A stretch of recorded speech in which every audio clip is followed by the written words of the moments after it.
let's start potting, man. Let's get it going. All right, welcome to another edition of CTE, aka Chris and Travis Experience. You know, one thing after naming it this, I kind of got like a regret because I honestly didn't think about it, and I didn't realize that Joe Rogan Experience. I'm like, come on. I didn't think about it until I just watched Joe Rogan the other day because he mentioned Raymond again. Yeah. Oh yeah. We were trying to fight. Get Joe Rogan. Put Raymond on your show, man. Yeah. If he actually sees this clip, I'm just happy you watched the clip. Right.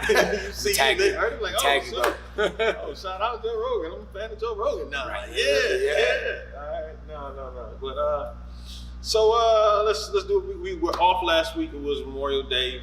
I let him stay with his family and everything like that. Now we got some barbecue and chilled out. So we were off last week. So we're on to week 3. A lot of stuff has happened over the last couple of weeks.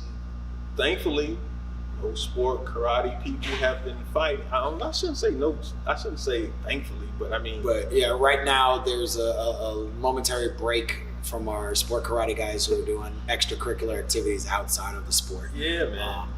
So it's nice to catch that.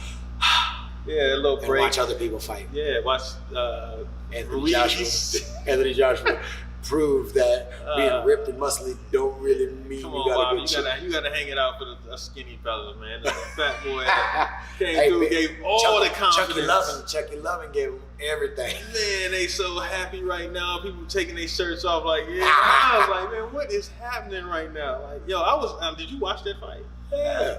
So I was literally. I watched it Saturday, and I was kind of like, what is happening? Because I actually did not know anything about Andy Ruiz. I did not know anything about him. Maybe I probably saw him a while ago, but I just wasn't impressed. He's not. He wasn't really on the. I mean, he worked his way up and he fought real well, but he's not on the. You know, when you think of heavyweights, you really only think of 3 right now: Fury, Wilder, and Joshua. Well, now it's 4. Now it's 4 because my man just gave him the business. Yeah, but when I watched it, I actually got impressed by him because of his hand speed. Yeah, he was. I was like, whoa! All right, wait, hold on, big. Man got some quickness. Yeah, but I will say, Anthony Joshua looked tired. He looked tired going into round 1 and 2. Yeah, I was like there was like an adrenaline dump. Going on? He had a bad. I don't really cut weight. So. Well, maybe it's simply for the fact that he just came to America to fight. Yeah, it could be the travel. Maybe it could be because he was hanging out with Drake. I don't know, but I know he got his butt whooped. Okay, real quick about Drake. Who you got to find us? Who you taking? All right. Already off karate. Yeah, it is what it is. But all right, look, man. So this is my thing. Like, I am rooting. I know this don't sound crazy. Yes, I'm rooting for the Warriors. You're rooting for the Warriors. I am rooting for the Warriors. Like I said, it sounds crazy. The reason why I'm rooting for the Warriors is because everybody forgot how great Steph was. Or is because everybody has been talking about Kevin Durant being the best player and everything like that. And I'm like, yo, they don't necessarily need him. The Warriors, in my opinion, are a better team without him because they can play their ball without KD having to come in and play ISO ball. Right. Their ball movement is better. Their transitions without the ball are better. They find the open looks a little bit better. When you have to go, stretch out and play ISO man on, and obviously KD's going to dominate with his size and his shot, but it's not Warrior ball. It's not what got them. Yeah, it's not all the what way made them. Yeah, they capitulated. You see, I dropped a big word. They capitulated to KD. That's a dollar word for you young bucks. The bigger the word in the newspaper, that's how much you got paid for it. So yeah, well, I see. Oh, there we go. All right, so I don't know, but yeah, KD, he makes them unbeatable when they're healthy. But that's what scares me right now is that they got so many injuries. Like Iguodala's hurt, Clay just hurt himself trying to draw a foul. Boogie is up and down. Yeah, Boogie's hurt. Steph was sick yesterday. It's like everything is going wrong. KD, of course, is out. Kevin Looney got hurt because honestly, he got hurt on the charge, but they called it a foul on him. Yeah, listen, them referees just. Yeah, man. So I was sitting there watching that like, oh, I don't know what is going on. But then they came out and they looked like themselves in the third quarter, and then at the end of the fourth, but they still won. They scored in the last 5 minutes. Yeah, so it's 5 points in 5 minutes. Yeah, it was kind of crazy that whole game. But I have no idea. With it being the last possibly two games at Oracle, they should be fired up because they're leaving Oracle. The crowd should be going crazy. I wonder if Aubrey's going to show up to San Francisco. To Oakland. If he's actually going to show his face. He'll show up. He might not show. He might not show his face after that final buzzer. He needs to show up because he's been a focal point during these playoffs. How the heck does Drake get a spot on ESPN? We talk about Drake when we're talking about the finals, but it's okay. I digress. Hey, look, man, I don't know. Drake is Drake, and he's Drizzy. He does what he needs. But listen, if everything goes the way that things have been going, Warriors will win. Drake teams always lose. Whoever he cheers for always loses. Yeah, unfortunately, he cheered for It's like the Madden curse. Yeah, he cheered for me. I was like, damn. I was like, maybe we're going to beat. No, we're not the ones. Joshua was like, I'm going to break the curse. No, you're not going to break the curse, bro. Not going to do it. They've all tried. And they all failed. Yeah, failed miserably. Yeah. So, anyway, all right, man. So let's get to some karate-related news real quick. You went down there and gave your own seminar, pushed Raymond out the way. Nah, I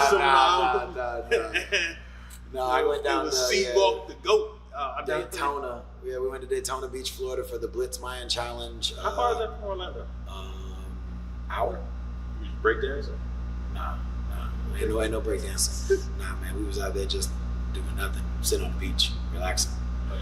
But no, they had a great tournament down there. Jeremy Roque and his crew always do a really good job. They got the EventX. It was a good setup. They had their banquet following Sunday tournament. They brought Raymond Daniels down for the seminar. And so it was a good turn of events. Brian Rodriguez looked real good. He won the overalls. Their TDE was in the building. Pablo and Jim. The whole Miami squad, Millennium Martial Arts, Damian Rodriguez and crew, Team Legend, Tony Homasi and his group, Yoskar and all those guys were down there. It was a good turnout, real good fighting. I didn't do anything. I just hung out and watched and judged all weekend, so that was pretty nice. Who stood out? This kid Roland. Roland's Zabara. I've seen him a couple times before. He's usually fights lightweight and then stepped up and fought middleweight because timing and divisions and all that stuff. But he looked pretty solid. A lot of guys developing body punch straight off the line. Most impressive all-around fighter to me at that tournament was Brian at the time. Honestly, he is the best fighter down there. Yeah, I will give him credit for that. Yeah, he's coming into his groove. Working with Damian, developing a bit of his body punch and his hands a little bit better off, finding his spacing with his leg a little bit better. He's got some good skills. I don't know what the mental game part of it is. If that's maybe some of the humps against some of the guys. Maybe it's just he's fighting Avery and Cam. And I don't know. So it's up and down sometimes with him. You gotta pay your dues, of course. So that's why you got to get to that point where you hitting the wall, and it's not that you're not making headway. You're putting a dent in the wall, right? But you're not breaking through. You haven't kicked it on the way down yet. So you just got to keep knocking it down, and eventually it ends up falling down. Everybody has to go through that. How do you eat an elephant? One bite at a time. You know what? You're right about it. You just got to keep knocking. Yeah. Well, you know what? It's crazy that you say that because that takes me back to my third tournament with Jake Lim. And I can't even remember why Alex said this, but Alex Lane looked at me and was like, "Yeah, how does an alligator eat?" I was like, "I'm trying to fight. What are you talking about?" And he was like, "Take one bite at a time." And I was like, "Okay, all right, let's go. All right, I got you. I see where you go. I get you. Yeah. 1 point, one step, one round. You know, Rocky. We in there. I got you. No idea what you're doing. So I guess that's just the Orlando thing of going around. Yep. Wait, let me ask you. Okay. What? You got like cowboy hat and boots? Do I have a cowboy hat and boots? Yeah. I mean, it ain't no cowboy hat from Gucci. Oh. It ain't got no Wranglers, But I got a pair of eelskin boots. So we were talking about Alex Lane. That's one of the things that pop out. With that big old belt buckle. With that big old belt buckle. He's always had the Wrangler jeans. He come down there like, yeah. It's weird. Florida is very weird because different sections of Florida are different ways. Like you got Miami, which is Cuba, Dominican, and Haiti. You got Orlando, which is like Puerto Rico, and tourists. And then you got some specs in Ocala and Seminole County and stuff where it's a lot of hillbillies and rednecks. So Florida's a really wild state. Yeah, it's different. Like so you'll get on the same block, you'll get a prep, a hoodlum, and a redneck all on the same block, and then somebody's cutting their grass. All right, you said cutting their grass. All right. I heard this online. I heard this on radio, and I swear to God, when I tried it. It was true. Seriously, they said, why do white people say mow the lawn and black people say cut the grass? I was like, what? So I didn't believe it. So what I did was I went to work and I asked two of my white coworkers. I was like, so did you have chores growing up? They're like, yeah. They said, I was like, would you have any chores going outside? He said, yeah, we had to go mow the lawn. And I was like, shoot. So then a black person came in, one of my black coworkers, and I was like, I asked him the same setup. I'll make sure I didn't say anything. I said, you have chores outside? And he said, yeah, I had to cut the grass. And I was like, oh my God. I screamed, oh my God, it's true. Everybody was looking at me like, I'm like, look, nah, this is what happened. And then they were like, oh. And they tried on one of our other coworkers, and they said mow the lawn. I was like, yo, I did ask one person. And they didn't stick with it. What they said was mow the grass. And I was like, wait, what? Yeah. You got a hybrid. You got a hybrid every once in a while. I was like, what? You got an ancestor somewhere on the other side. Yeah, I was like, what? Like, that just threw me all off. So I was like, all right, cool, whatever. Yeah, so when you said cut the grass, I was like, all right, like, okay, yeah, I grew up different. So if y'all out there, just try it. When y'all listen to it, just try it. Literally just try it. Ask and see what they say. If they say mow the lawn or they say cut the grass, and then report back and say let us know. Comment. Yeah, comment. Yeah. Shout out to all the people who commented on our rivalries. Yeah. It was a lot of people who commented on that post. Thanks for a lot of different rivalries. You know who hit me up and said that their team should have been mentioned, and I was like, we did mention you. You gotta watch the whole full clip because it was on Instagram. Hector talking about Metro, and I was like, oh yeah, we definitely. Oh, listen, we always mention Metro. Like in the discussion, I'm a huge Metro fan. Like my instructor was on Metro. Our whole Florida squad is on Metro. Hector Jr., Hector Sr., Jennifer, Jeff Goldberg, like old school. Oh yeah. Nah. Yeah, it was. Yeah, because that rivalry right there is what started rivalries. DKT Force 1 in Metro and Paul Mitchell in Metro. Like that, 5-man team fights. We can go back to US Open 92. John Payton, Mike Smith, Steve Babcock, and Mafia and the rest of them. Yeah. He and we actually talked about doing an interview and talk about like I've been doing with Jody and everybody else.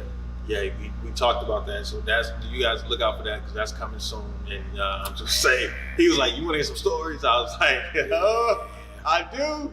So, so yeah. So we're gonna get that. Cool. We're gonna get that popping, get that going. Let me see if I can pull up some of the different posts that people talked about on there. What you got? Oh, Katie Smith was letting us know about that Preston country album and what we do in Florida. That was funny. Yeah. Jeff's always commenting on there like, yeah, man. We're starting to pick up some traction, man. Yeah. So thank you for everybody who has been supporting us and keep supporting us. Share, watch, like, share. Yeah, do all that good stuff, man. Because it really does help us out a lot, and people are getting to know. All right, it's the rivalries one. Yeah, your favorite rivalries. That's right. All right, some of the favorite rivalries. They said Damon versus Raymond. I don't necessarily think that was. I guess out in Cali. Out in Cali, it was NorCal, SoCal, Cop versus Cop, Oakland versus Long Beach. That was a little bit of a thing. So I can see that. Oh, do you remember? Were you there when they got into it at Bluegrass? Yeah. Yo, man, that was I was probably was it Bluegrass? I think it was Bluegrass. I think it was Bluegrass. That was one of their last couple of years of CJB before. Yeah. No. I think he was Paul Mitchell at that time. He was Paul Mitchell because I was on the squad, and I was sitting there. I was like, what was it? And yeah. So he I remember them getting into it. Yeah, because I guess Damian kept hitting them late. Yep. And then when Damian kept hitting them late, Ray hit him a couple times, and then Damian took his headgear off, and Ray was backing up trying. Hey, I'm not gonna stand in it. I mean, he was screaming in the danger zone, but I ain't no Paul. I was dying laughing like, yo. I was like, all right. Then everybody jumped in there. I was like, yeah. When there's one or two people jumping in, it's always over. Yeah. He was screaming. I was like, yeah. And Damian looked like a madman. Damian had some moments that you just look at like, yo, that's Officer Gilbert right now. Like, yo, there's a difference between Damian and Officer Gilbert. When Officer Gilbert come out, boy, you about to get. I fought Damian one time in team fighting at the U.S. Open one year. Yeah. I threw a side kick and his leg came up underneath mine and knocked me on the ground. This fool tried to it's good, kick me in my face. I don't know how I was lucky enough to put my hands up and just block it, but he kicked my hands and kicked my face, and I about died. I was like, ooh, that's the difference between light and heavyweight. That fool tried to kill me. He was a super heavyweight. And then I tried to go kill him, but only time I fought Damian was I was a rookie. Oh yeah. Yeah, he smoked me in teams. And then did the classic. Oh yeah. Pow! I never got a chance to fight him again, but Damian, that's my boy and everything. But I was so mad. I was like 19, I guess. No, I was probably still 18. I know it was my rookie year, but at the same time, it was just kind of just like fresh out the box. Yeah, this guy completely fresh out. Like, yo, what just happened? But yeah. Same thing goes with Brian Pimple and Brian Root, Jeff Dawson. Oh yeah. Yeah, that's definitely a rivalry. Yeah. The battle of the Brian's, the Southern gentleman. Southern gentleman. Same thing with Brian Pimple. Only fought him once in the team my rookie year, and it was not. Well, I guess it wasn't technically my rookie year. It was full rookie year. I didn't turn 18 until October, so I had to wait till October to really fight, and then adults. Yeah. But nationally. Yeah, locally, 15, 16. But so when I fought Brian Pimple, it was in South Carolina, NBL 99, and that was every other year back then. Grunt kicks. Odd years. I was not thinking about this. Choo, boom! Yes. I said he did that on purpose. I was like, yo, that's point. Wait a minute. Oh. So then I didn't know what to do. I was trying to scoop it all in the groin and just throw that body. Yeah, he was backing up, picking me apart, man. I was so mad. Oh man, that 99 was the last year of the groin kicks. Was it the last year? Yeah, because they didn't do it in 2000. They didn't transfer it into. Yeah, people complained about it. Yeah. I hated groin kicks. West Coast still does them. Yeah. Some place in Texas. Texas does. I don't know if Chicago still does it because for a while Chicago was still doing it. And you know the greatest groin kick I ever seen? Larry Tanks. Senior. Yeah, I knew that was cool. He would cut the backside and kick up in between, up in your butt cheeks. He was good at it. He had this one move. He would move your hand out of you're holding it. He would kick it there's a little scoop. To kick your hand out the way and then kick you in the groin. He would move. It was weird. He was like, pop, pop. It was weird, man. I was like, man, this dude. No, thank you. Yeah, it's not acceptable to kick another man in the junk. Yeah, I was just. All right, let me see. Run off a couple more. Bay Area's best early '90s versus Sherman Oaks. Yeah.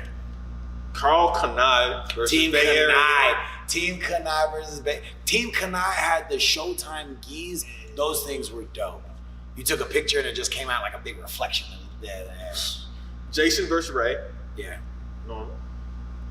I'm not reading that one. Whatever. And we talked about Nikki and Dottie. Yeah.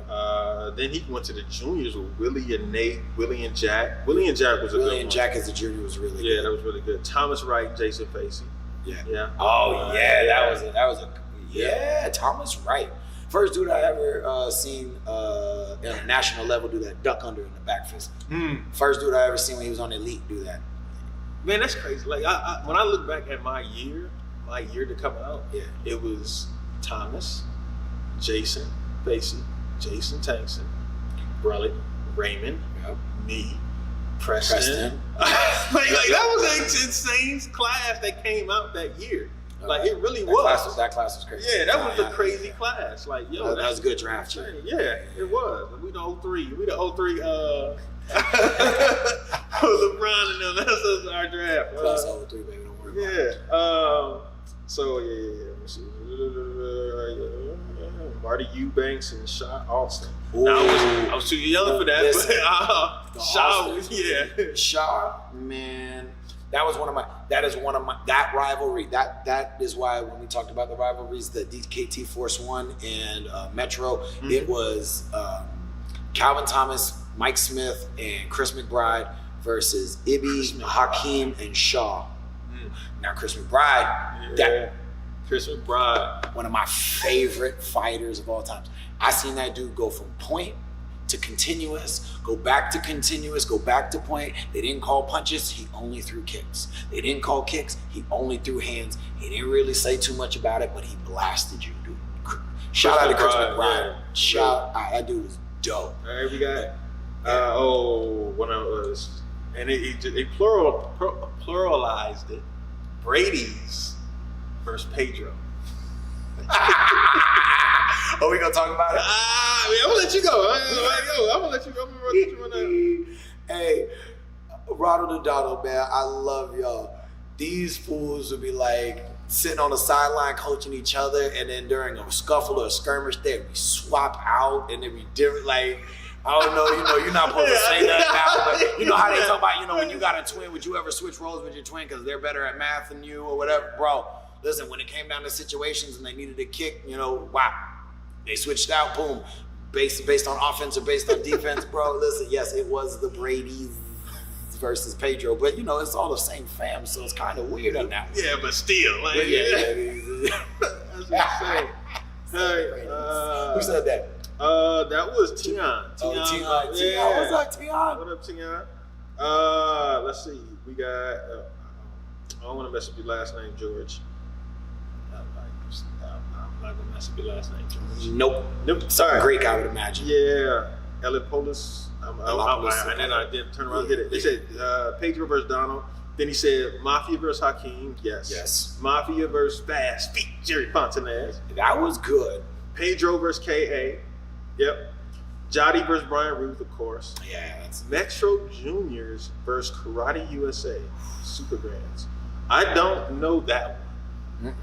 I wasn't at that Super Grands. I know Metro Juniors, Yeah, I remember because I always wanted to beat Metro Juniors. Because anybody who was on and I wasn't, when I went up to Bluegrass, or if I went to Anthony Price, or if I went to AKAs, that's what I was trying. I was trying to get at y'all. Like, yo, I got to beat somebody on this team. I beat a couple of y'all. I don't know who y'all were, but here's what it is.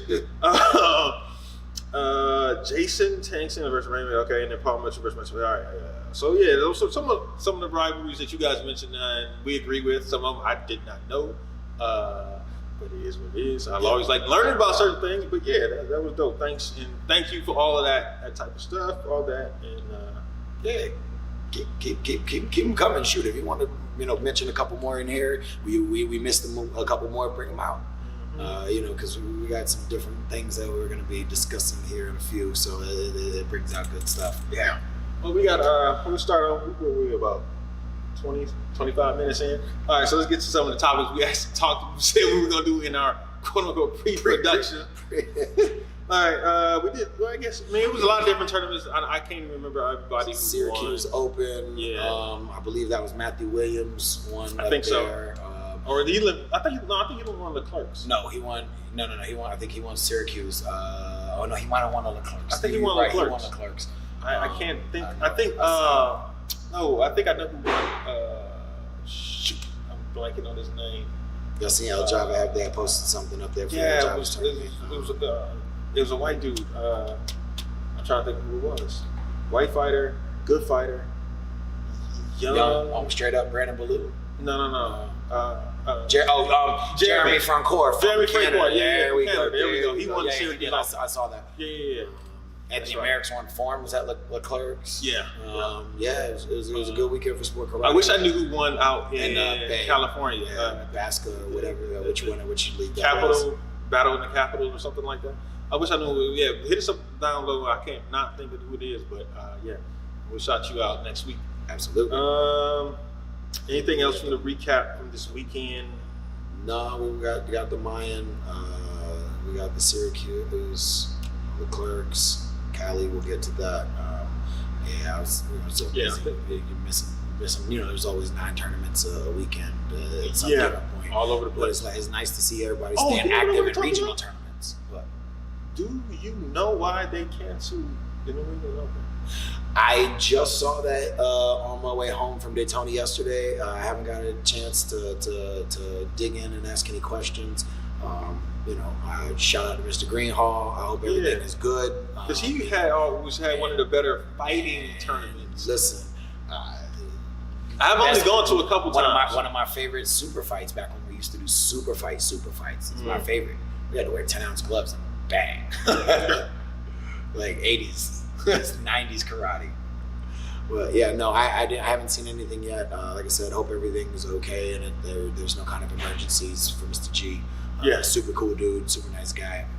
One of the people who are pioneering our sport, always keeping it alive. Always trying to innovate, doing stuff with the weapons, adding the switchblades onto the commas, always trying to add innovative things. Yeah. That dude had the Wheel of Forms, man. You remember that? No, I do not. Oh man.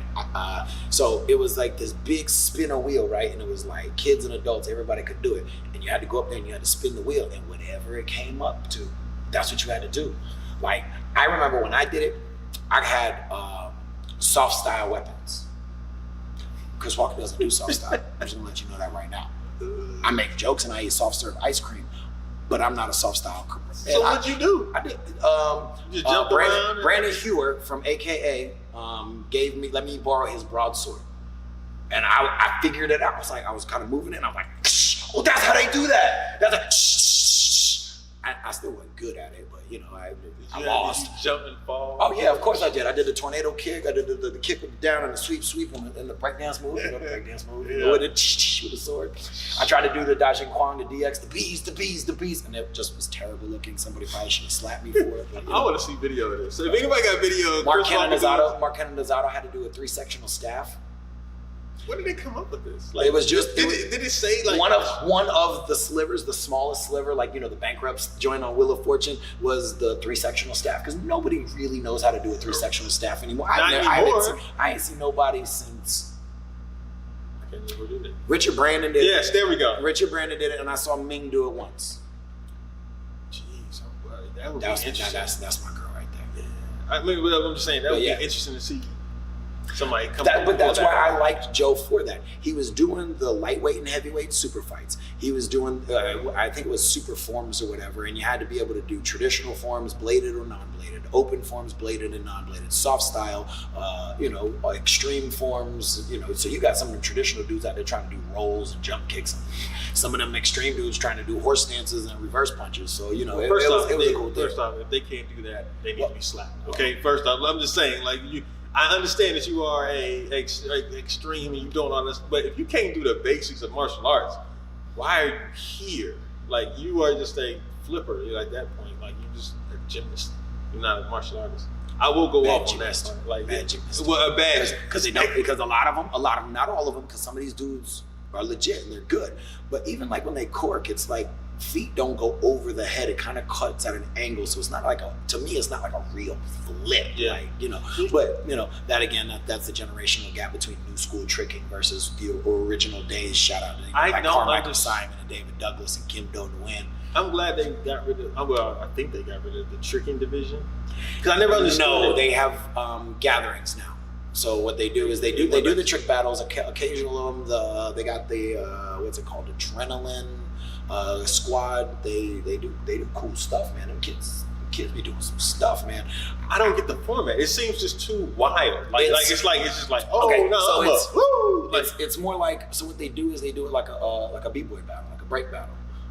There's typically 3 judges. Somebody's a power judge, somebody's a style judge, and someone's a creativity judge, and that they kind of follow their elements.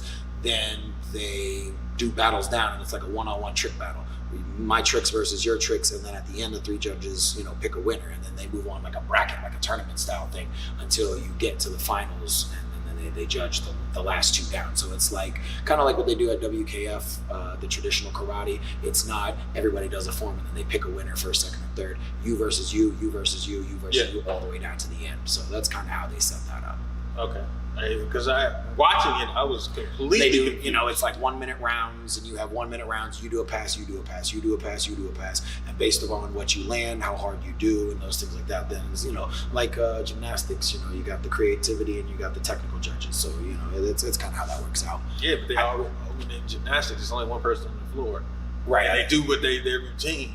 And then they judge it based upon that. But whatever. This is like you did 1, 2 moves, and the other person comes up, I'm gonna do 2 moves, 3 moves. I'm like, wait. And then at the end of the battle, you decide. And that's the crazy thing. If you're not in the trick world, you don't. I shoot completely confused. They've changed the names of these things. They Oh, real quick, Jacob Wolfman, the Marshall Studios.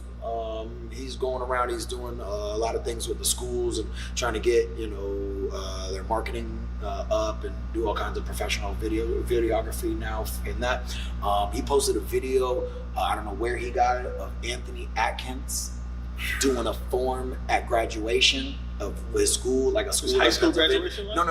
Like now, like this was like it happened like last weekend. They got a video. Anthony Atkins. He's been around. I last I saw, he was still living in Alabama, and I hadn't heard anything from there. I guess he's in Pennsylvania now, doing look the same. Looked like he was doing the same form back when he was on the kick what is that team name that he was on before Jungle Care? But whatever it was, back in those days, a long time ago. Anthony Atkins. He looked the same. He had the braids. He was doing the same tiger swipes, bro. Braids? Yeah, bro. Yeah, bro. Some people don't let that go. I mean, he's older. I figured after a while, you have braids you start like that. You look like Mystical with the braids in the back of your head. Wait, what? All right. But I just remember that was something cool that I saw in karate. I hadn't heard of anything about Anthony in so long. That was cool to see. So I don't know, Jacob Wolfman, wherever you got that from, man, but that was super cool. Nice. I might have to look at that. Yeah, I'll find it. I'll share it to you. Yeah, we're gonna post it on Instagram and stuff. We're gonna be sharing stuff. Listen, because that we're talking about trickers now. So and I used to love tricking that stuff. 2 of the most I guess Anthony's not underrated, but people forgot about him because Tyler's doing X, Y, and Z flips. Tyler Weaver, who's dope. The Presley kid or Reed is doing all kinds of flips, and all these guys are doing this new stuff. They forget about the innovators. Mm-hmm. I remember Anthony Atkins had this little black book of tricks that he didn't even show out yet. He just had a book. When he stopped doing competition, there was chapters where he had stuff that he hadn't even done at a tournament or ever done in a gathering or something like that. He was that dude. When we talk about history of stuff, we talk about history, I know our history. The original corkscrew, for you trickers, the original corkscrew was a flying side kick and then the log roll off of it. It wasn't that swing and spin thing. That was somebody else who will remain nameless, couldn't do the flying side kick into the roll, so he did it out of a step with the swing on the inside crescent and allowed his body to roll rather than stick and go out. It was like one of those things you would see in a kung fu movie where I hit you with a flying sidekick and you try to do something and I rolled out of it and landed on my feet. So some of these things where they started out were crazy hard because I've never seen anybody still to this day do it. Other than Anthony Atkins. Challenge. I want to see if a challenge is accepted. I'm saying a flying stick sidekick into that log roll, like what you kids do now into the swipe and the snap who swipe and the 540 gyro. Travis is looking at me like, what the heck is he talking about? But old heads who fight still know some of this stuff. You like you said, you did tricking. I did it. I told jack of all trades. I tried to do a lot of stuff. Dancer extraordinaire. You're a fighter. You did all this stuff. You did traditional forms. You did all this stuff. So weapons. So you did everything. So at that point, I'm all right, I'm gonna defer to you on this stuff because you started naming stuff. I'm just sitting here Anthony Atkins was that dude, and this kid that I grew up with, He's off into Broadway. He's Spider-Man on Broadway now. Emmanuel Brown. This kid, he just posted a 20-year video of things that he was doing in 99, and then the things he was doing in 2019. It looks identical. Actually, it probably looks a little cleaner now than it did when he was first learning how to do it. Like, oh man, shout out to that dude. Sorry. Okay, now back off of that, we'll get to some of the other topics. We were going to talk about... You ready to talk about this one? I've been ready to talk about it. We brought this up last week. Who is at fault? Think about it for a second. Who is at fault? Is it the judge's fault that they score things and the competitors just do what the judges are scoring? Or is it the competitor's fault and the judges have to just call what is being thrown? Where is that? Or is it somewhere in between a happy marriage or unhappy marriage of the two techniques? What do you think? Yeah, I mean, since you're bringing this up, I'm assuming you have it's a kind of a weird conundrum. It's like, which came first, the chicken or the egg? Is it the bad calls allowing the people to do bad moves, or is it the bad moves and judges go, I guess that's what they're doing? I would have to say somebody did something bad first and a judge called it.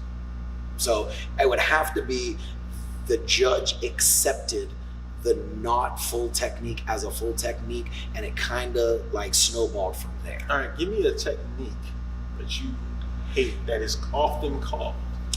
I will say this because I watched it happen in Daytona. Dive bomb, the takeoff back fist, when the back fist misses and skims the shoulder. Ladies and gentlemen, the first person to move isn't always the first person to make contact in the scoring area. So it's very pertinent not to watch the motion, but to watch the center line between the two fighters as a judge and look for where contact is made. Alex did a really good job of posting the Pablo Oscar front kick thing, right? Yep. As a drill, what did you see? I saw the front kick. The front kick was the actual good technique that made any kind of impact, right? Yeah. So the video looked a little too close for me. Live action, it was a little close for me on the punch. I couldn't tell if the punch hit. And for me as a judge, if I can't see hit, contact. You said hit, yeah, exactly. Well, yeah. Not and touch. If you touch and the kick pushes the punch person away, obviously the kick does the most damage. It's the better of the two shots. I reward the better of the two shots, not that tickle. In Europe, that lead hand to the body is just absolutely atrocious. If it's a like punch and a retract, I like it. If it's the run across the ring like you're a jouster, or somebody's coming at you and you duck away and you throw that little flick fist, somebody should get kicked in the chest, like really hard. You know what is the equivalent, and I'm going to be, a lot of people are going to be mad at me about this.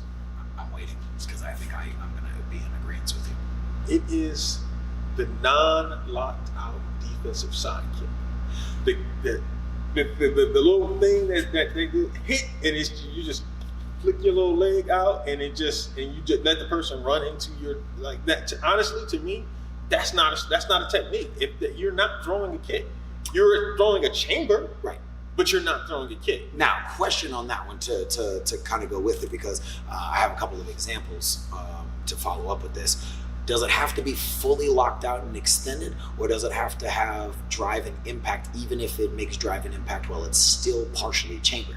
Because I'm sure you've been hit by a side kick that hasn't fully locked out and extended, and you felt the same force. Right. So, in looking as a judge and looking for the point, would it have to be all the way locked out, or would it have to have a specific amount or a certain amount of snap on there to do what it's supposed to do? Stop motion? I would say, for the most part, it would have to be the majority out.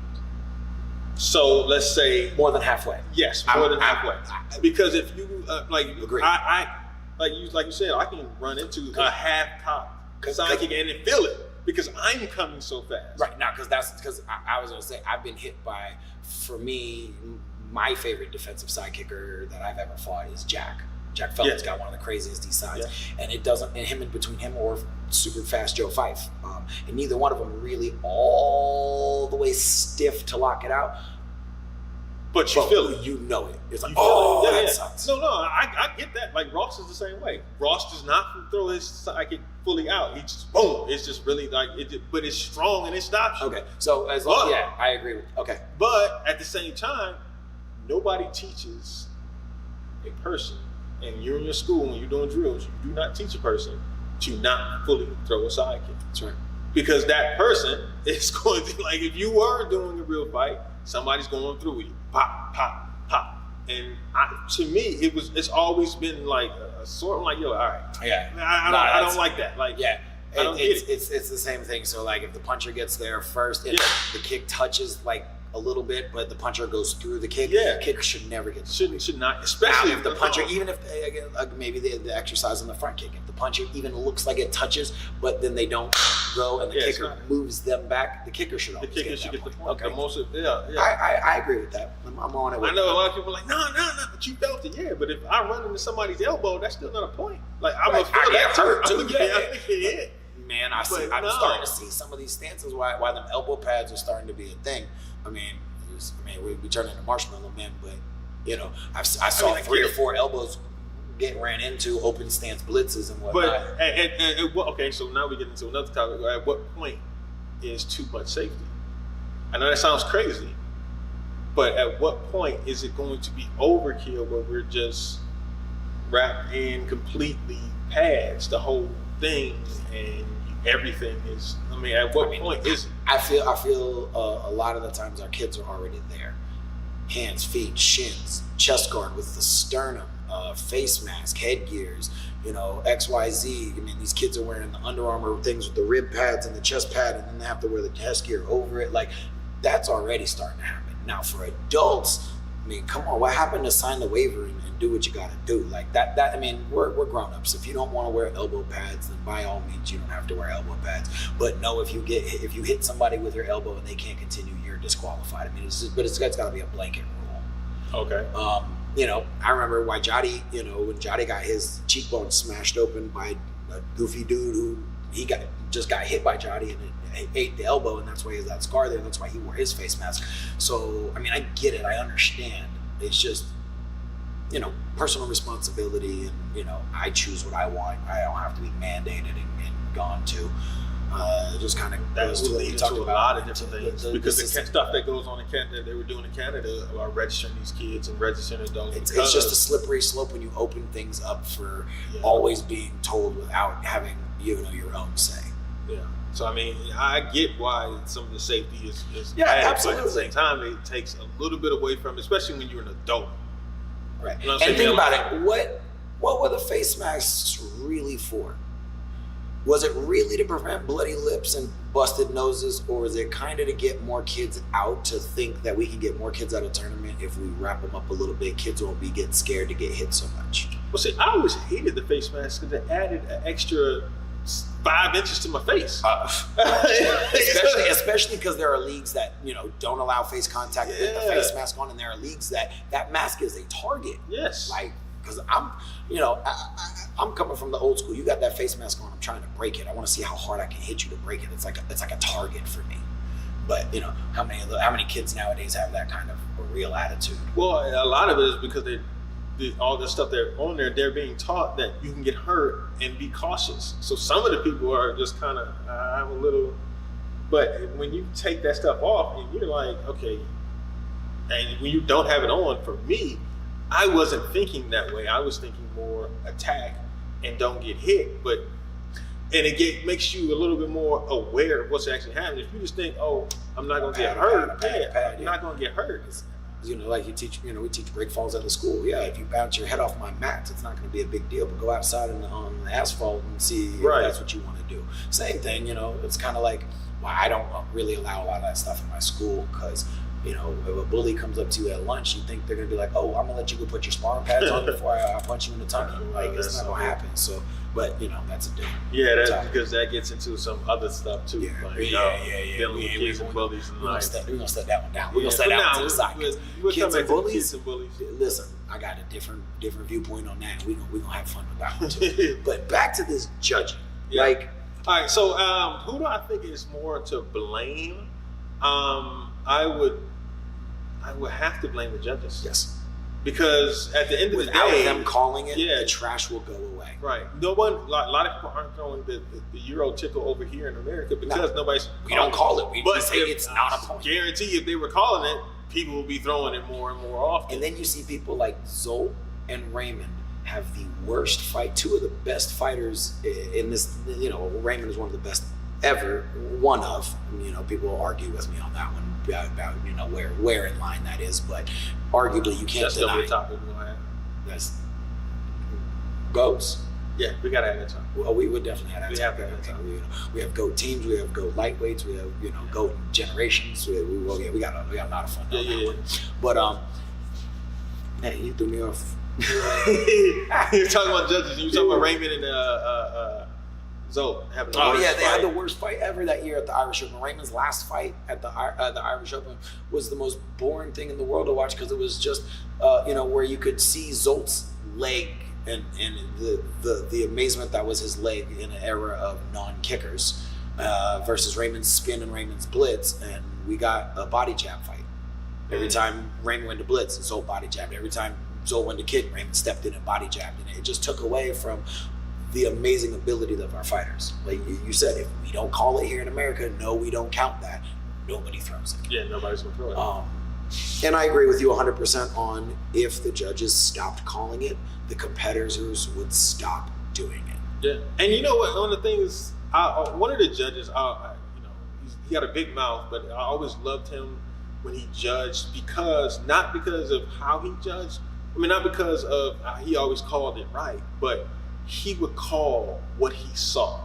Larry Tankson will tell you, no, that didn't hit. I'm not calling it. The rest of the judges called it. You get a point, but it didn't really hit.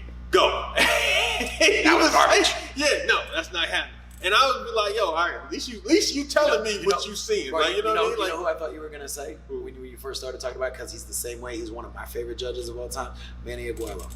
Manny? Yeah. You know what I'm talking about. Yeah. Judge is calling for 1 point to the red side for the reverse punch. Ready, call. My man would tell you what he was calling when he was telling you to call your point. That's the same kind of thing. Yeah, but no, Larry Tankson's a great judge. He would tell you, like, no, I'm not doing it. And he, especially over there where you're in the Chicago, Detroit area.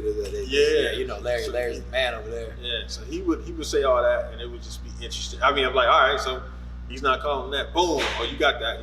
You can watch the video of the live stream of the Mayan challenge. It was like Abeda Benwali, me, and Murphy, and then Ramon, me, and Abeda, and we were just sitting there like laughing, shaking our heads. No, that just went away. It seemed to bring a lighter atmosphere to when there were almost fights. Like everything just got calmed back down because of the atmosphere in the room.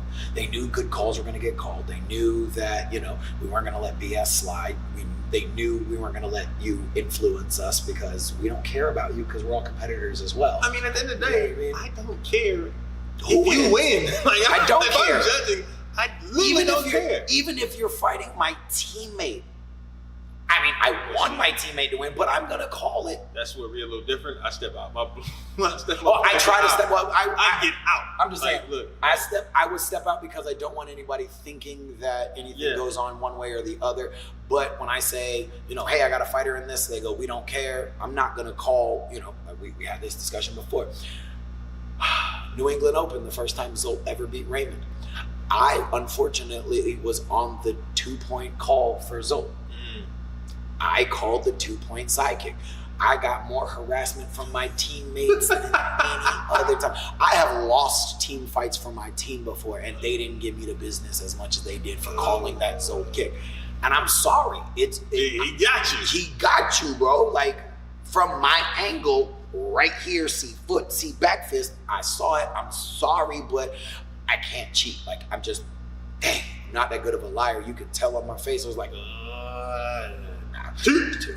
And I'm glad they stopped Terry from doing the down call and then the one. I think they did. Yeah, they stopped because I've been seeing him. It's been confusing. It's been confusing because he's been my judge before, and I've known Mr. Kramer for my whole life in Yeah. karate. And this dude has always done that. I'm like, dude, what are you calling? Yeah, like, you didn't have your finger up. I did. I did. Down, it was down here. Wait, what? And you didn't say judge's call. And, that's a late call. And, what are you doing? Yeah, I used to hate that. That was, Even if I got it, I didn't Even if know I got the it, point, I didn't even care. It was like, where did the third judge come from? All right, Oh, whatever. it was you. Yeah. Damn Russian judge. yeah. All right. Yeah. I'm glad they got rid of that too. That goes into other things. Like, do you like the way judges call and get that, or do you like as soon as you see, you aim for that? I mean, I don't like the super late wait judges.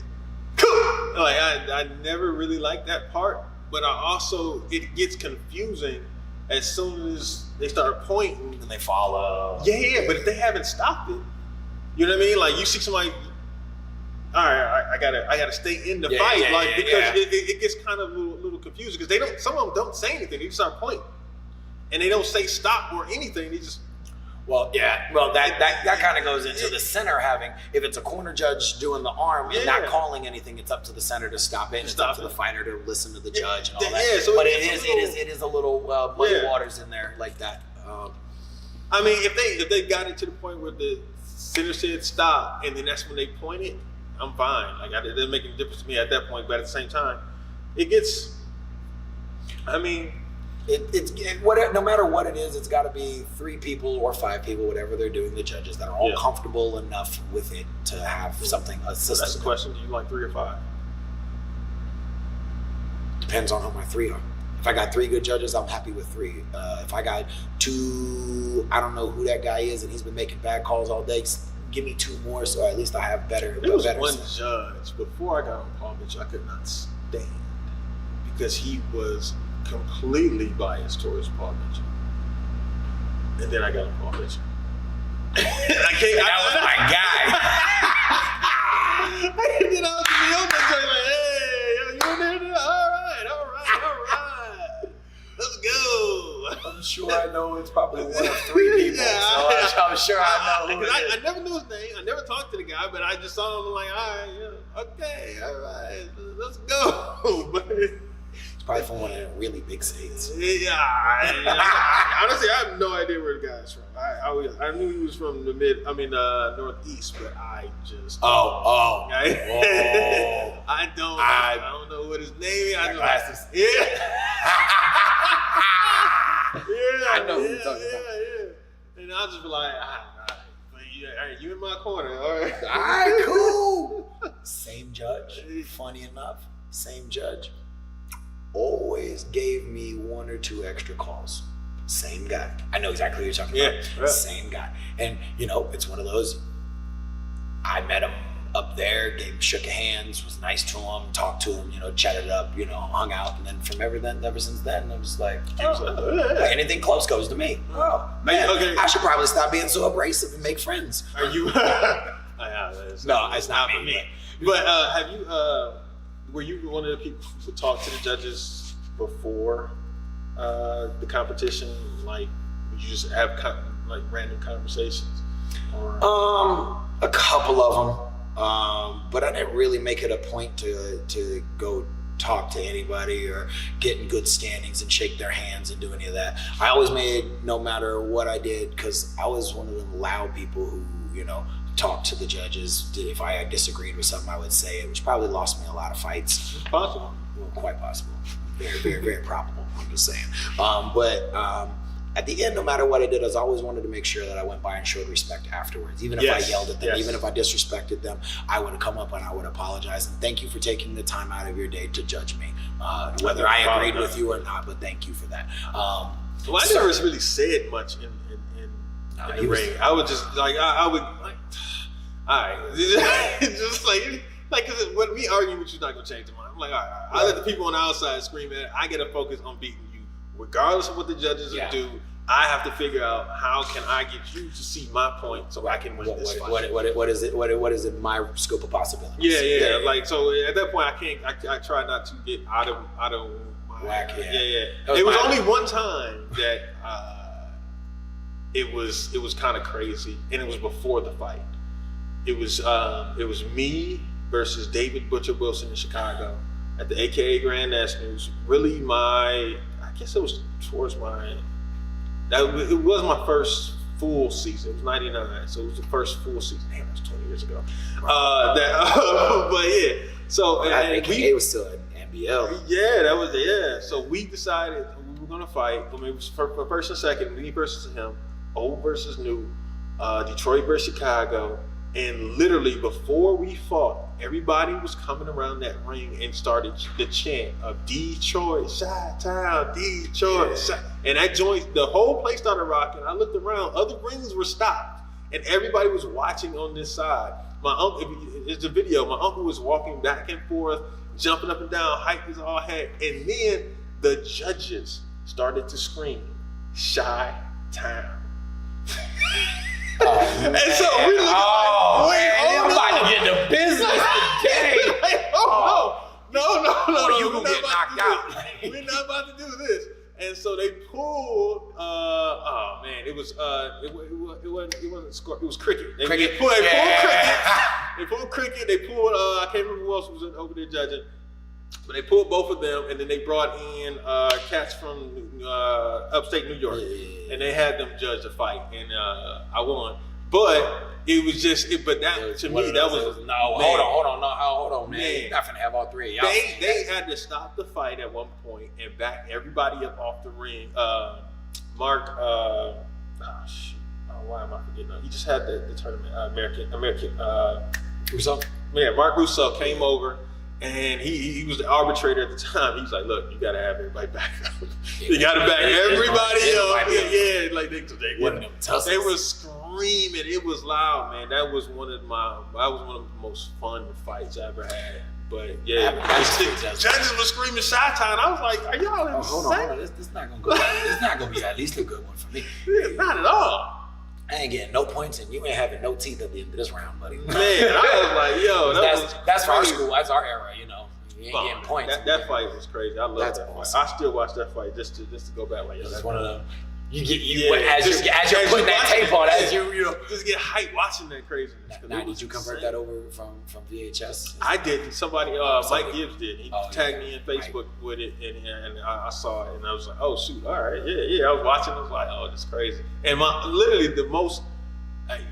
Avery M. Morgan's like, I've never seen my dad that hype before, because it was insane, literally. And he was fighting that weekend. And he ended up winning the games that weekend.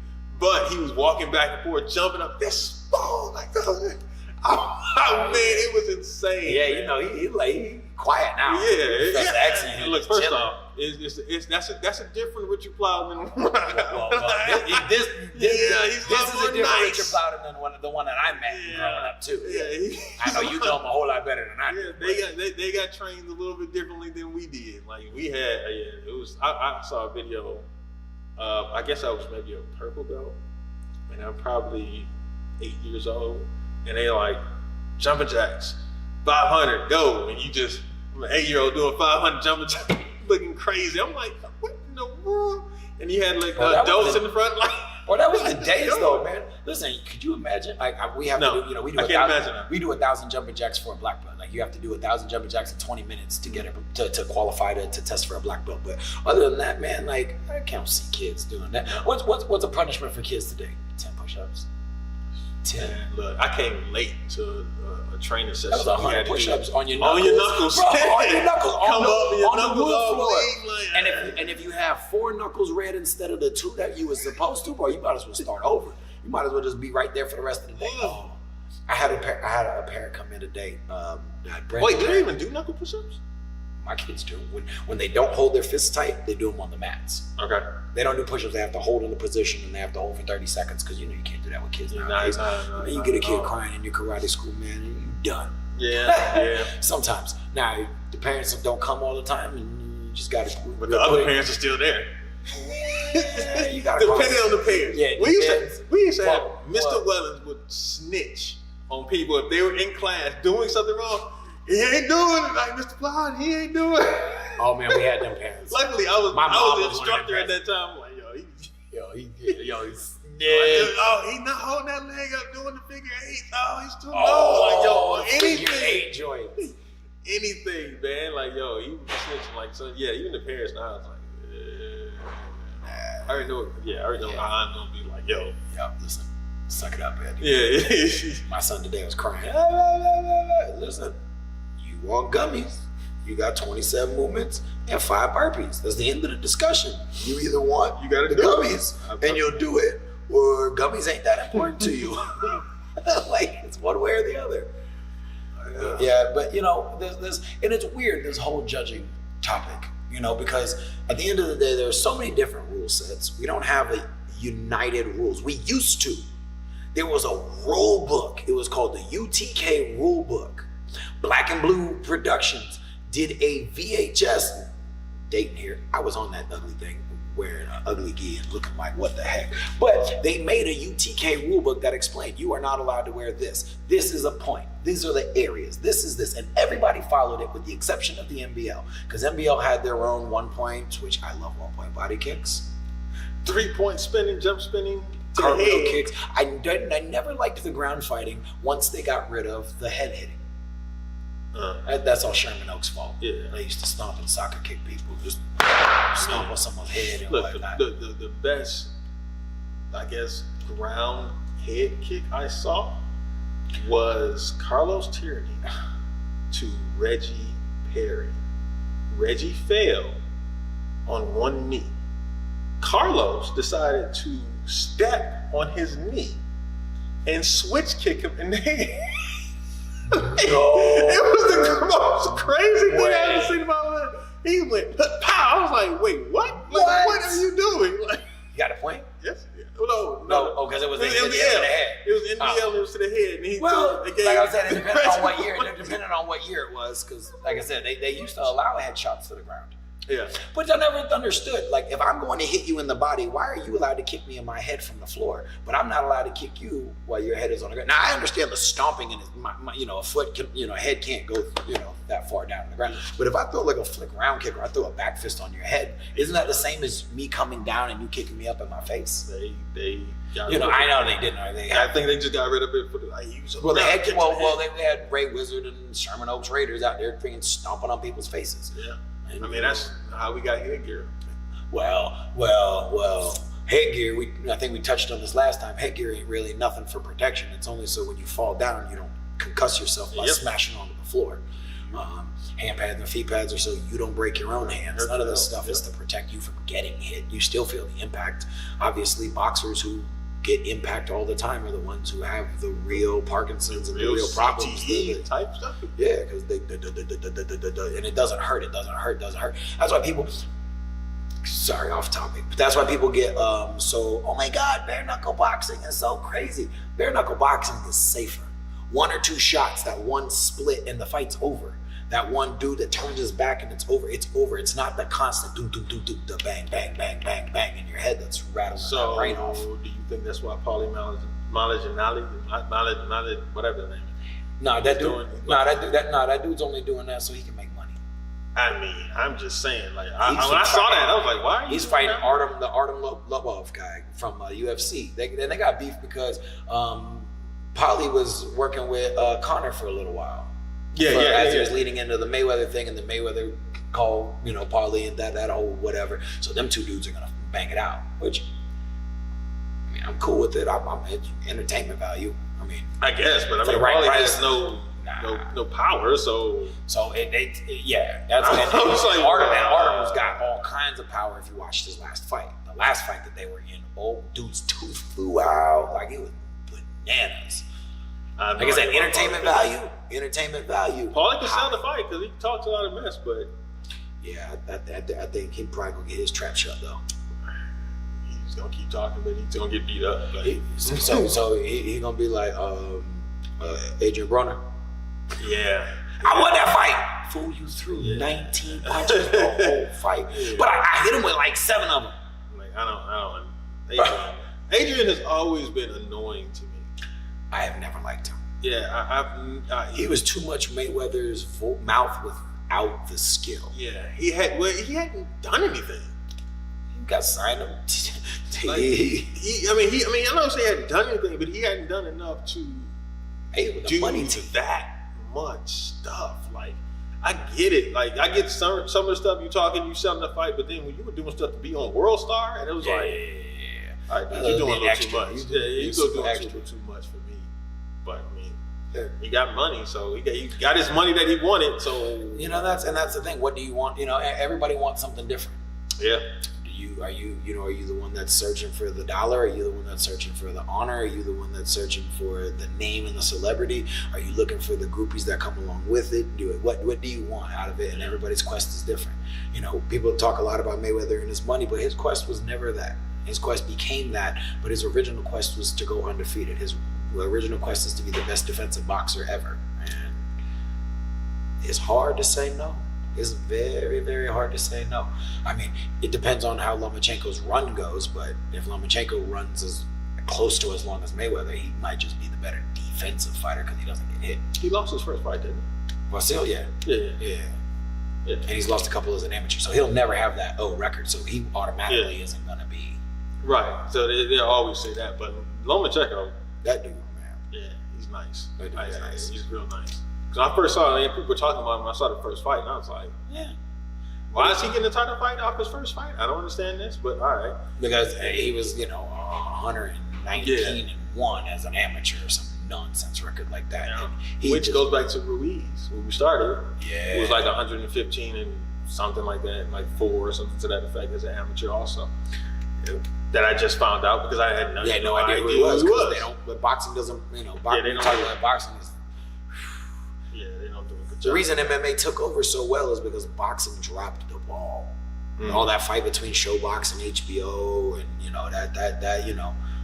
because when we talked about it back when the Executioner, B. Hoppin and Roy Jones were fighting, and Tarver and Roy. It's always been this way. That's the problem. That's why Anthony Joshua messed up because he missed out on a really huge payday with Deontay Wilder, and now it's going to be a significantly less.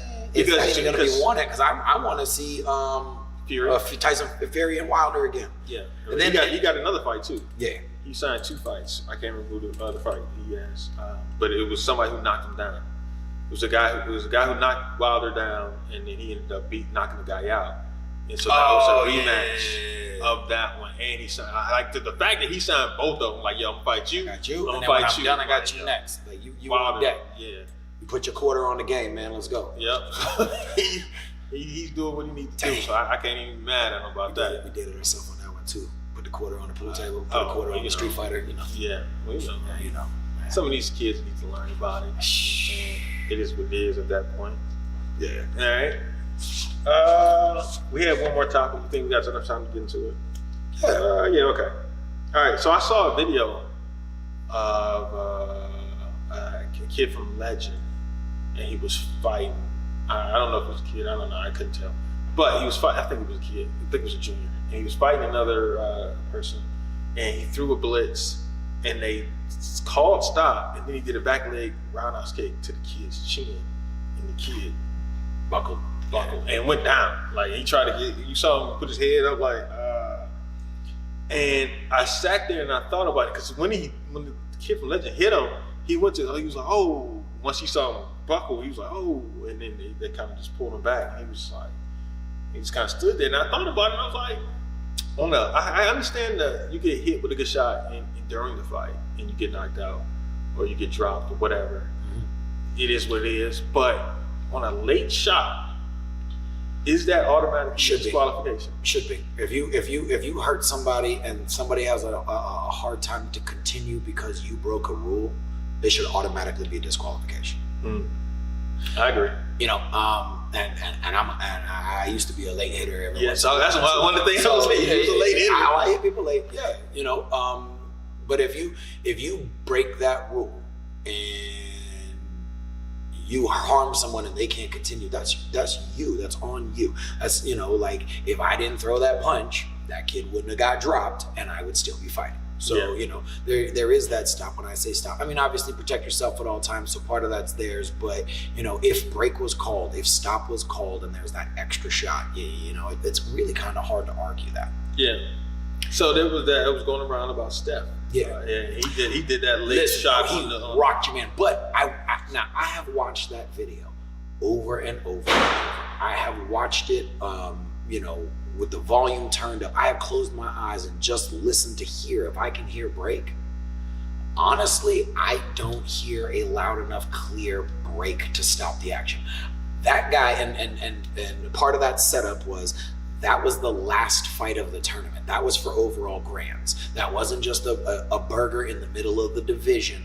That wasn't just some dude that he just rocked. That was for overall grands. So that I want. It was a traditional tournament. It was an overall grands. That dude had gone through like 5 or 6 other people and won to get to fight Steph. That's how that ran down. Then all you see is a 10-second clip. It's like some of those other things where all you see is a 10-second clip. You make a prejudgment. It's that guy just stopped and turned his back. I never really heard a break, and that goes to protect yourself at all times. But if they would have disqualified him, in my heart, I couldn't really be mad at him. It was, I thought they made the right decision by not disqualifying him based upon not a clear-cut stop, break, pow. It was that break. Oh, ooh, he did break. Yeah, he broke. He broke some. Yeah. And that goes into the judging topic. Yeah. Are your judges, biased because it's X, Y, or Z team, X, Y, or Z fighter? Are they, I'm an old school judge, so I'm going to let you rock and I don't really care. But when I see the little kids, I'm going to judge them a lot. It's the consistency of things. Well, one of the things is have the judges been briefed on the rules? Because some of the things... I'm going to tell you right now, 90% of the time is no. Yeah, they just grab They do very few. They do very few things. They used to. Now NASCAR used to do a Friday night. They would have like a rules meeting. Mm-hmm. So if they ever had a rule change, which I never agreed with changing a rule at the day of the tournament, which they've done several times, but they at least had a little meeting and told everybody who was there, coaches who were involved, anybody who was there, hey, we got, a rule adjustment, everybody come over here, and they would do that. Mm-hmm. So, whether they followed them or every ring did the same thing, that's, to the consistency factor, but they at least tried for a little while. This weekend at the Blitz thing, you have to get qualified to be a judge, like we were talking about. Yeah, so you had a little nice shirt. Yeah, the nice shirt, the Sport Karate USA, they're trying to organize and get a whole collaboration down there. Dave Sklar, Jeremy Roque, the Blitz, the FBBA, Alex Reyes and that group, they're all trying to work together to get one unified sanction, kind of like what ProMac is doing, to get somebody, even if you have a rogue judge, which you're going to have because human error, you're always going to have that no matter how much training you do. Look at every profession we have. There's going to be good and there's going to be terrible and there's going to be like, why did that guy get that job? Yeah. So there's going to still be that, but at least it's better organized. And I really think that's 90% of our issues. People don't know all the rules, and people think, well, I already know, so I'm going to call what I want instead of adhering to what is being asked of you. Okay. All right. I mean, I see that. But there are certain things that are just, it should be clear cut. That goes into questionable calls of out of bounds or falling down. Is out of bounds out of bounds? Is out of bounds pushed out of bounds? Is out of bounds 1 foot in, 1 foot out? Is it both feet out? If you're moving and both feet touch out of bounds and you come back in, but it's just a circle, is that still out of bounds? 90% of judges can't answer any of those questions consistently. And I think that is why we have so many problems in judging. Each one of them changes. Right. And now, each place you go to. Exactly. And just touched on it quickly. When you don't have uniformity, it's a guessing game. Yeah.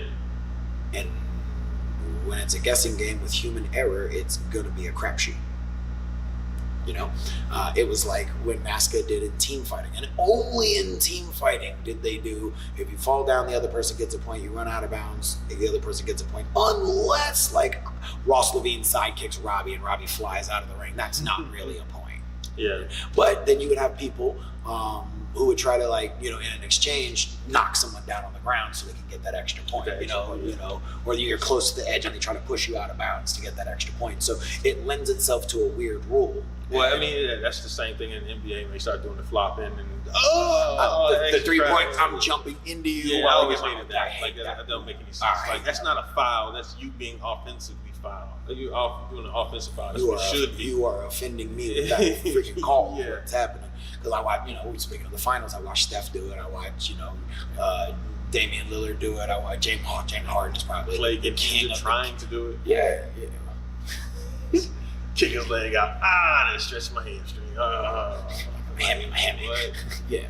But I mean, like, the judging topics are just so wild. Like when we were doing our pre-production, I was like, that judging topic could be its own show. I mean, it could. Judging can be its own show. Like corners, do you want them to sit? Do you want them to stay still? Do you want them to move?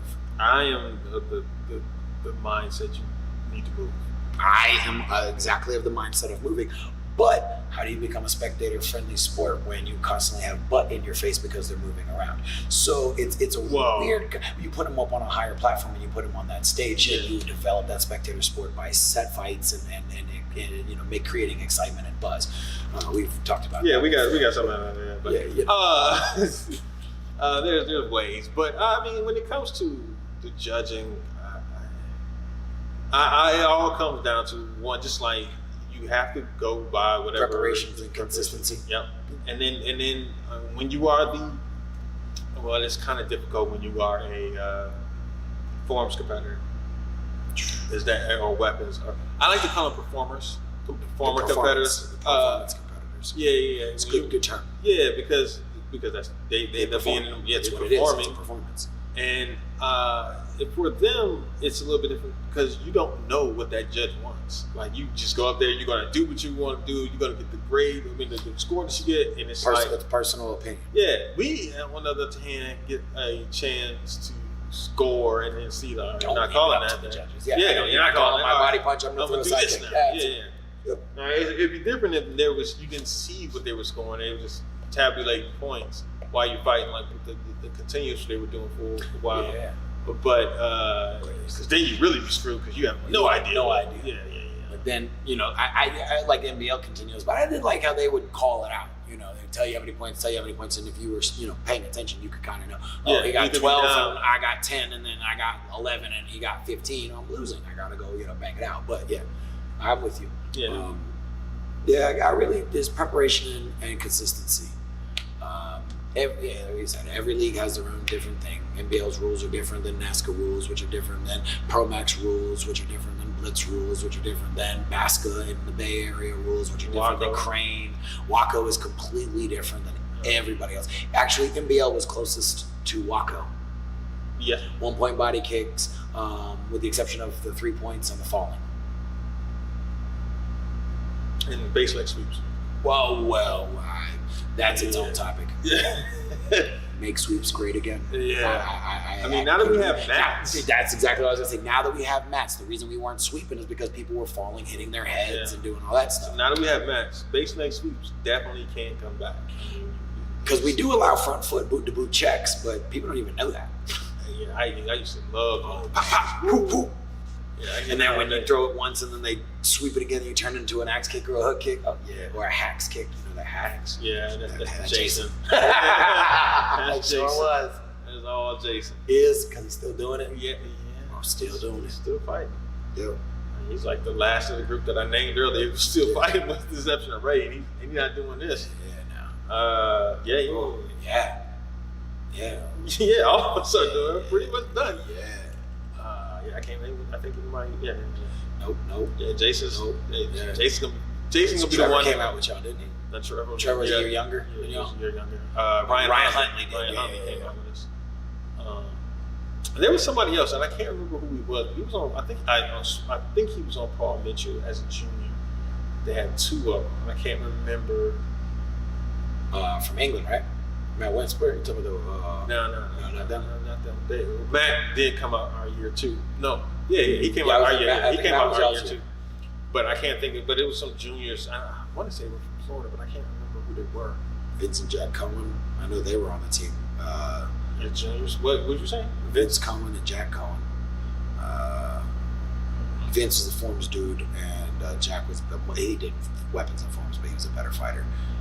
But Florida, Preston came out of, he was on Paul Mitchell as a junior. Yeah, it was Preston and somebody else. And I can't think who it was.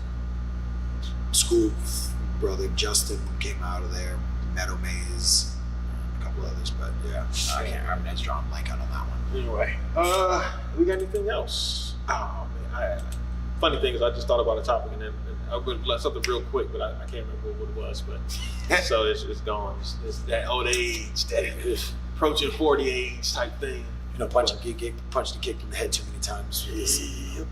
Speaking of which, you coming on Sunday? Sparring Sunday?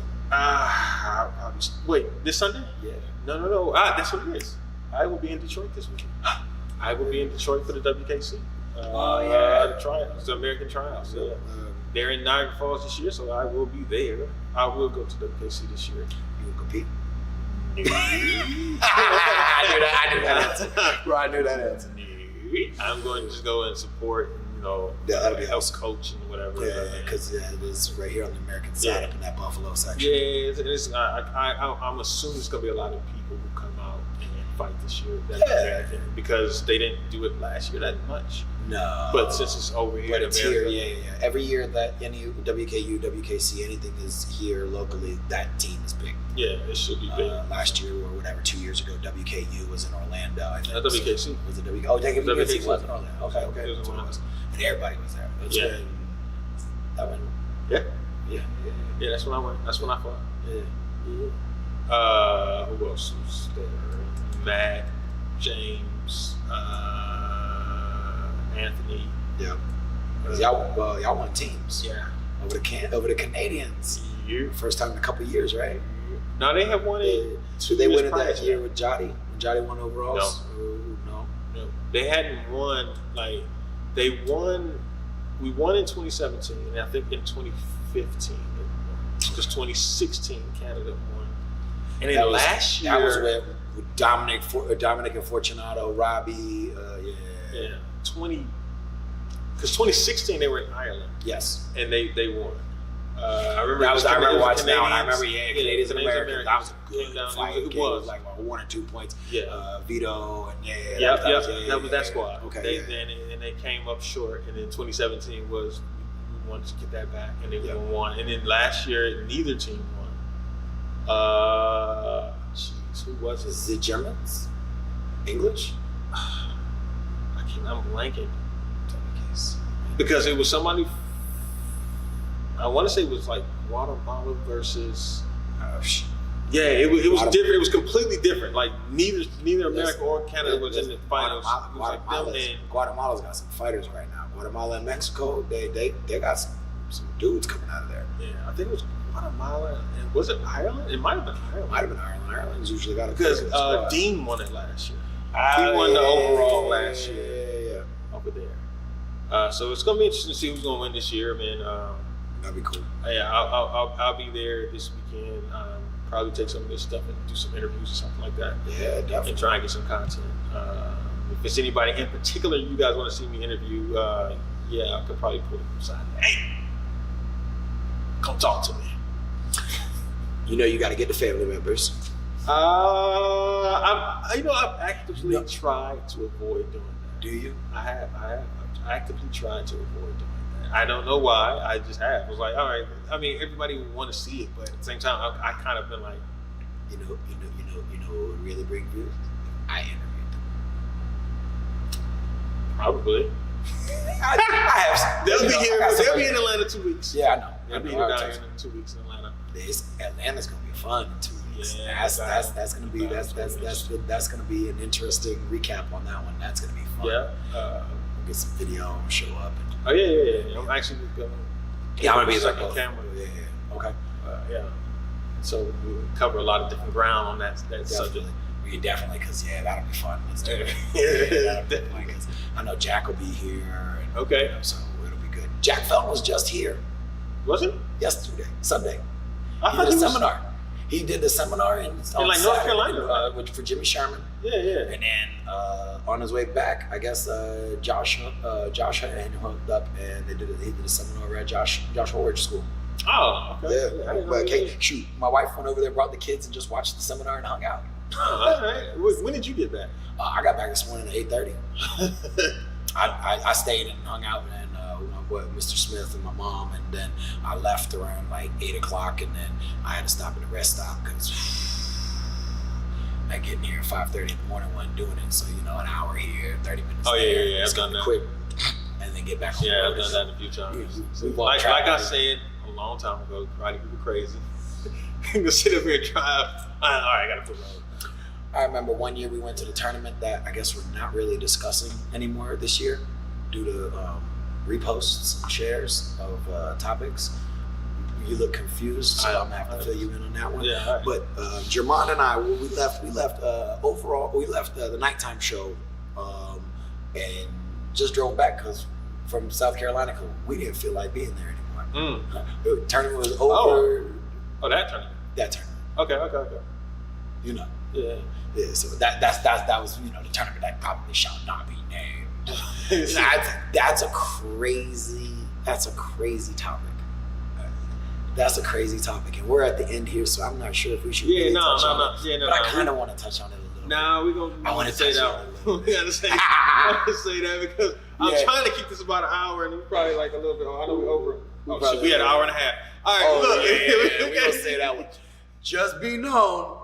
That either a tournament is going to be really small or there's going to be a lot of people from one group that are going to go with a vengeance. That'll be fun. Yeah, so we'll talk about that next. We'll talk about different things. So we'll probably do a recap of WKC. We'll do definitely do a recap. Any other tournaments this weekend? Not that I know of. Like I said, I knew the two in New York, Syracuse and the Leclercs, and then I did hear about the tournament over in Cali, but no, I mean coming up. Coming up. Nothing other than the battle. 2 weeks in the battle. I'm sure Point Fighter Live will be there. Giving out power somebody. Power, baby. What up, Alex? Alex Reyes. Yeah. So it was good kicking it with him this weekend. He was fun.